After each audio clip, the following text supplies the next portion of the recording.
Okay, can.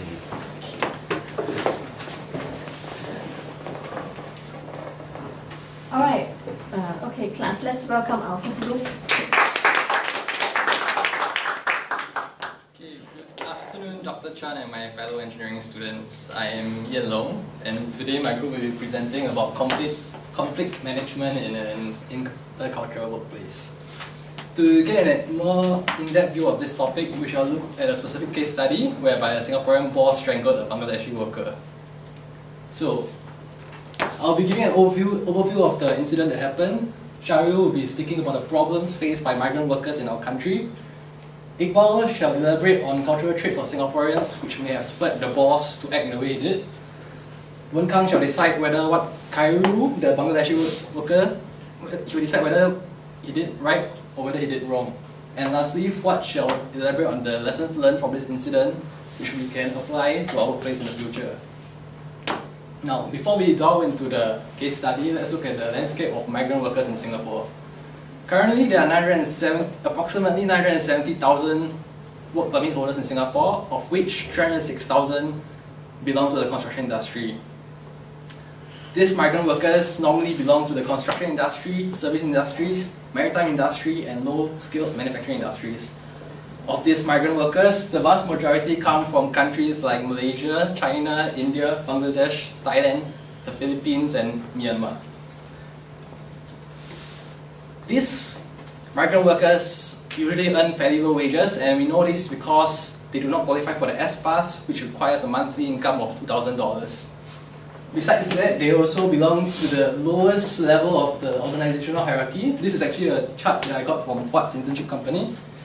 And being the bottom of the hierarchy itself presents a lot of problems, which will be further elaborated by Shahril, the next speaker.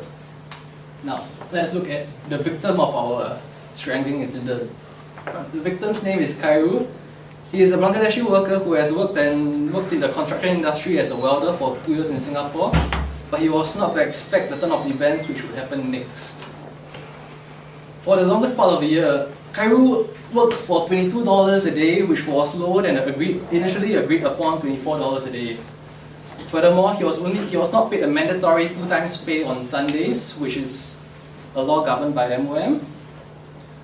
After a year, Khairul decided to muster the courage to confront his boss about the matter, but his boss brushed off the matter and started to ignore Khairul. On one random morning, one of Khairul's colleagues started to attack him, and Khairul claims that this attack was instigated by the boss.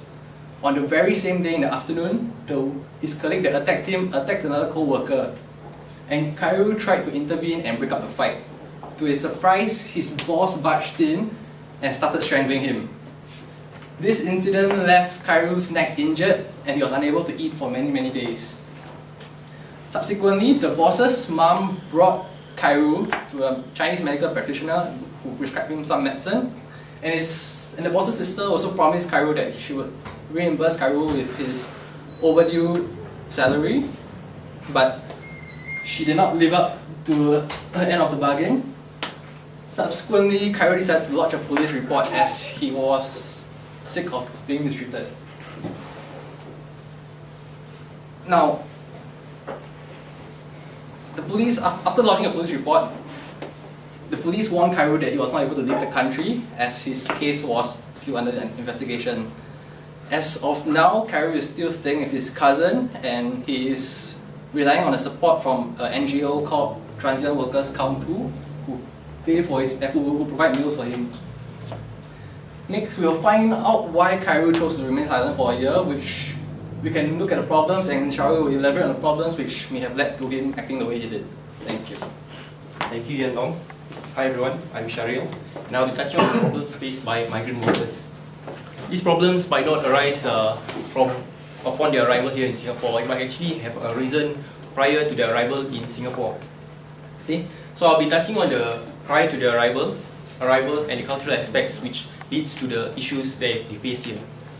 Okay, prior to arrival, in the news that you have seen throughout the years, you see lots of issues being brought up by these foreign workers, such as they are being cheated of their agency fees, they are not informed of their job scope here, and then they are not agreed upon the payment that they are supposed to get. Upon arrival, you see their accommodation standards were below, I would say, below humanitarian levels probably. Yeah, so things like 40 persons to a dormitory, all crammed up together. And they also had the problems of assimilating with fellow foreign workers who might not be Bangladeshis themselves, who might be from India, from China, from Myanmar. They had to assimilate with these people. And from the recent news, you see about the Qatar 2022 World Cup event which is occurring, how they abuse these foreign workers from Nepal. So now I'll be touching on the cultural aspects which led to their behavior. External and internal. Basically, it's about lack of knowledge, language barriers. Internal will touch on beliefs and values. Lack of knowledge. These foreign workers who come here to any country working, they do not know the exact employment opportunity available in the market here. So they come trying to find a job which doesn't guarantee them any position. They are not aware of the employment procedures in their own country and this country that they are working in. So, for example, some of them might not be aware that they might have to get a permit before working here. That means, along the way, the agencies might be cheating them of their fees to get more profit of the business that they are running, the agency fees. The terms of employment were not properly written in a way that they could actually understand. Because all of these workers are basically low-skilled workers, their command of language might not be that strong. They also are not aware of the employment ministries involved for their employment. Here in Singapore, we have MOM. In their country, might not be well enforced. Language barriers.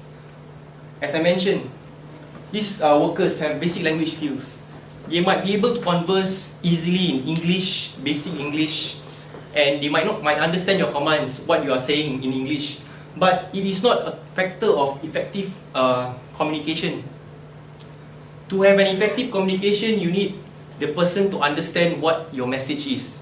As I have brought to you this picture about how effective communication is. Okay, you might say the same thing to the person, but he might not understand it because his form of understanding might not be up to your level of explanation. Beliefs and values. Upbringing and society contributes to the beliefs and values. You see the pictures here. Foreign workers from China and Bangladesh, for an example. The Bangladeshis, they are much more reserved. Hence, they are willing to tolerate this kind of abuse. Whereas you see in the recent news about these China workers, PRC workers, they are not tolerant of all these abuses. They straight away go and do some protests. They are willing to stand on their ground. So that's the societal aspects which led to their behavior and their actions, subsequent actions that they did. Okay? So now Iqbal will be talking about the cultural traits of Singaporeans. Thank you, Shahril. As mentioned, I'll be talking about the cultural traits of Singaporeans in an attempt to shed light on as to why the boss acted in the way he did. Okay, basically my presentation will be based on Gert Hofstadter's 5 dimensions of culture. Gert Hofstadter is a professor emeritus at the University of Maastricht studying sociology. Okay, so these are the 5 points: power distance, collectivism versus individualism, masculinity versus femininity, assertiveness versus modesty, and long-term versus short-term. However, I'll be only concentrating on power distance, collectivism, and long-term versus short-term, as the other two don't really apply in this context. Okay, now on to power distance. The definition of power distance is the extent to which a society accepts the fact that the power in institutions and organizations is distributed unequally among individuals. Singapore ranks quite highly on the power distance chart, where they view that when you are a person of stature, you must be treated with respect, with deference, and formality. And if you are at the bottom of the hierarchy, as shown by Yan Long in his chart in the first part, you have to be reserved and keep your opinions to yourself. This sheds light on why the boss is deemed to see Khairul's act of questioning him